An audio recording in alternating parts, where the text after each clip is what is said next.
All right. Since I don't see any questions right now, I'll be scanning these. This was brought up in the live chat in the previous stream, and I don't think you're going to like my list, Cam, but I'm just being truthful because there are two different ways to look at this. And before I give you my list, the question posed was, what programs across the country are on Miami's level? Okay. And before you start, I would say that there's two ways to look at this. There's just strictly wins and losses, who's winning games, losing games, what are comparable records over the past 2, 3, 4 years. Then there's the other where you bring in the context of Miami has a brand, they have tradition, they have swag, they have popularity. So that enhances the wins and losses, regardless of what they do on the field. There is a certain recognition to the program that other programs do not have. Therefore, they would rate above other programs, even if their record doesn't. So regardless of how you look at it, what programs across the country would you put on Miami's level?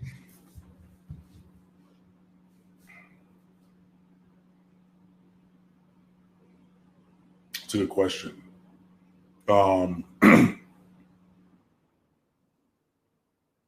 And so I'm going to just do current standing because those are two different lists, historical versus current. So current standing, i.e. roster construction, potential for this upcoming season, a little bit of recent history, but presently on the pecking order. I would say, and to Frank Bibbs' point, 2023 is loaded for recruits in Florida. Holy goodness. If you got to know one name, Brandon Inniss, INNISS, wide receiver. Boy. You can give us a rundown after your list. I don't need to say anything else, but INNISS, look it up. Trust me. In terms of programs that are similar or on the same level as Miami right now, first of all, we have to just make the note that there's a level above Miami, at least, if not 2 levels above Miami. So that's going to be your Clemson, Ohio State, Alabama,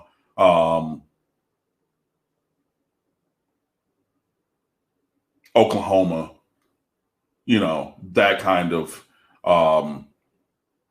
tier, those perennial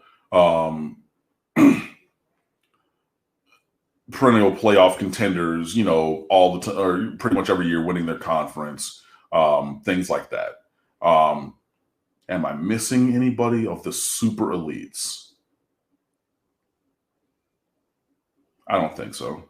Then you're going to have, I think there's a big gap between that first tier and second tier for me. Just because those teams are operating at such a high efficiency rate and the recruiting and the development, because those teams get everybody. They've been going back and forth between the Acorns and Alabama and Clemson. Well, not Clemson, because they get a lesser number of recruits, but their per player average ranking is very high. But between the Acorns and Alabama in the last 3 years, they've both had the highest rated recruiting class in the history of recruiting rankings since 2000. So, that talks to their elite talent acquisition. And more often than not, they don't miss on their development. And if they do miss, they got somebody else to step in and take over for it. So who cares? You know what I mean? So you got those teams up there. Georgia would be maybe a slight step below that, just because there's Alabama in their way. So they would be, in that that next little tier. But that's still being 10-2, 10-3 a season, which is what Mark Richt was doing. So just want to throw that out there. And the recruiting is marginally better, but they're locking down more of the top guys in the state of Georgia. But we'll see about that because the results are still very similar. So for them, there's that. But in the Miami tier, you got to put USC. I think that they're on a similar path, and I know the USC has had some struggles. But again, if you're taking into account some of the ancillary things, private school in a major metropolitan area with a strong history of performance and championships, they do have a strong roster, obviously very talented. a coach who's returning, who has to tweak a couple of things to keep his job. There are storylines on and off the field for USC that are similar to Miami, so I would put them there.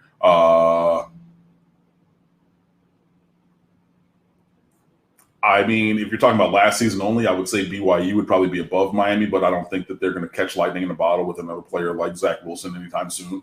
So that would be below. And then you're looking at some mid-majors, to be perfectly honest, who have just been very strong in their performance. I hate to say it, but a team like a Cincinnati, maybe I don't know that the wheels really came off from last year, but a Penn State is maybe in that tier, but underneath where I would put Miami.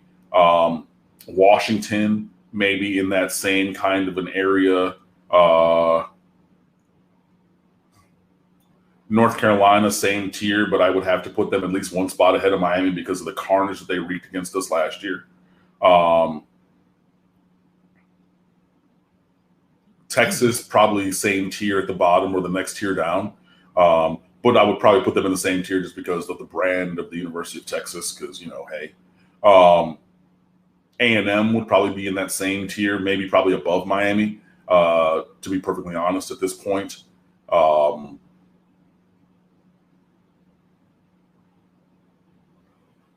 I think that that's as much as I have off the top of my head right now with it.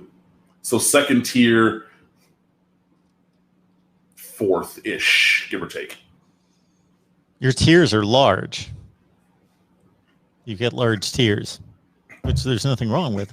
And you put it into context, which there's nothing you stated that I disagree with. But I went strictly with wins and losses. Okay.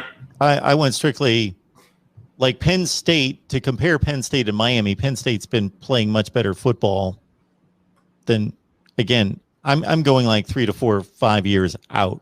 Of course, they didn't last year. They went 4-5. Right. Okay. But I'm looking at like Oklahoma State. They go 9-3 pretty much every year. 8-4, 9-3, a few 10-2s. TCU, Stanford, North Carolina. I put on my list. Okay.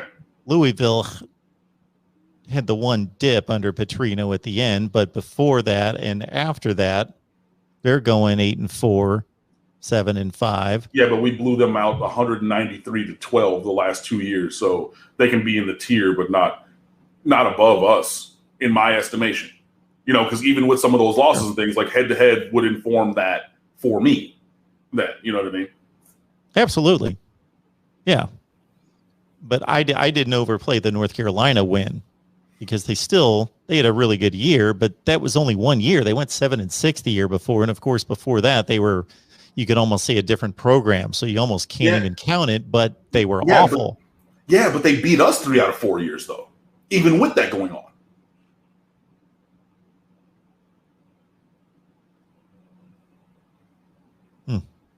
Trubisky, and then the last 2. Okay.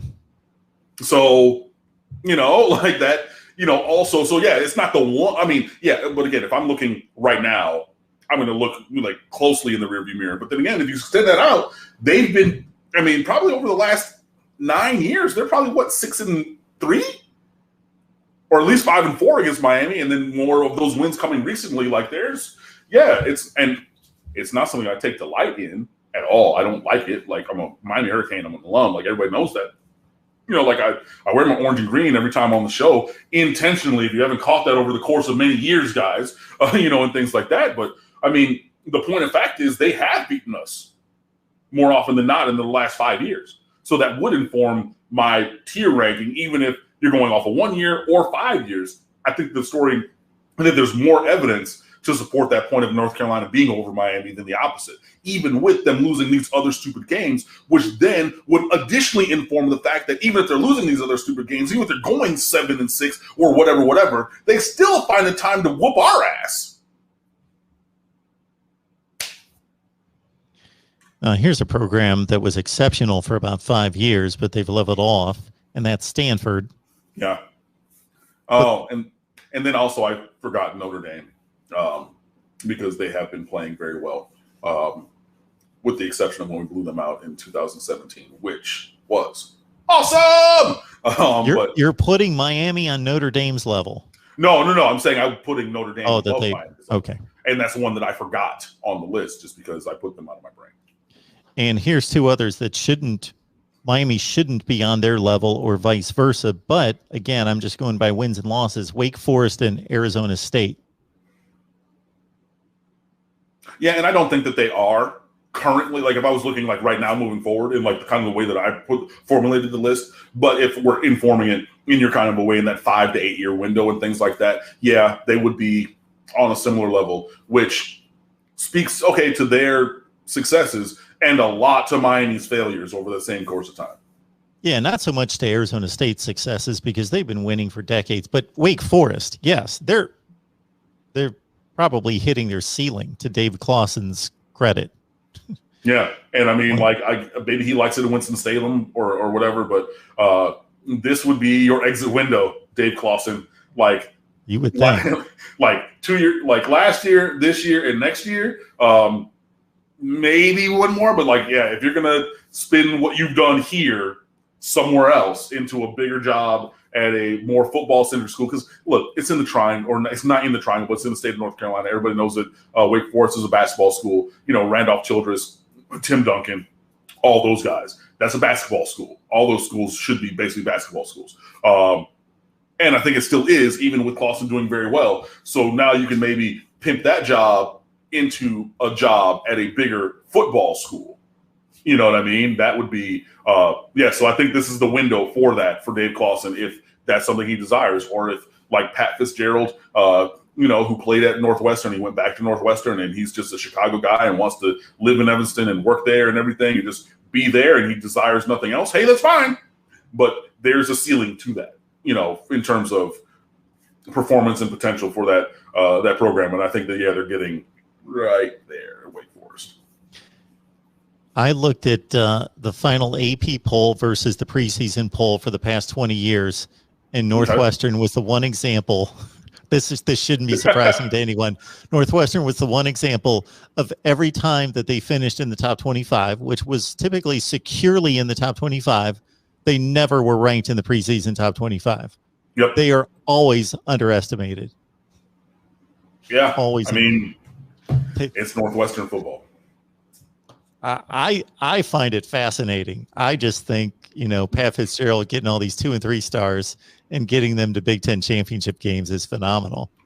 Yeah, and I mean, that's the power of development, because you're not having guys who go in there and step in as freshmen. Like, you get every now and then, you had that running back a couple of years ago who had a nice season because his skill set fit really well. You know, you had that quarterback who was the third on the depth chart, and the other two guys like broke their legs, so he ended up coming in game 4 and things like that. But you're not getting everybody's All-Americans. You're not getting any, I mean, like a lot of these guys that, you know, we were talking about in the recruiting section, whether it's for Miami or guys who end up going elsewhere, you know, your super premium recruits, you're not getting any of those guys. You're not getting those guys from the Chicagoland area. You're not going into, you know, Milwaukee or Detroit or into Indiana or Ohio. You're not getting any of those guys to Northwestern. You're just not. You know, and you can spin it the academic way like Stanford of, oh, well, those guys couldn't get into Northwestern and everything like that.